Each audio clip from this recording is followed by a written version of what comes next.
very quickly. You're shaking. Like it's pretty violent coming off the launch pad as you go. And you go from 0 to supersonic in 30 seconds. And the G forces start to increase. In tactical aircraft, the G forces are through your spine, so you're well supported.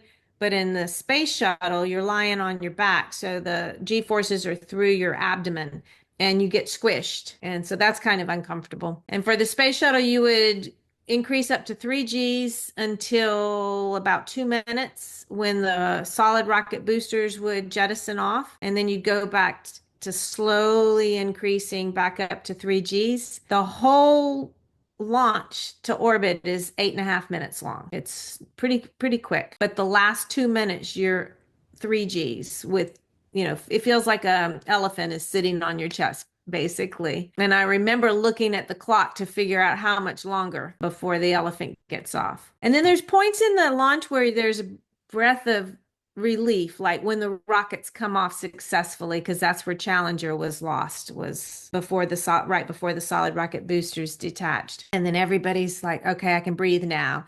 And then you have points like you don't want to lose an engine at that point because then you have to somehow do this crazy maneuver and go back to Kennedy Space Center. And then if you make it past that point, if you lose an engine, you land in Spain or Africa, that's not quite as scary. And then you can say, okay, we're going to make it to orbit even if we lose an engine now. So there's all these stages. You get to orbit, the engine shut off, and you're weightless. It's instant.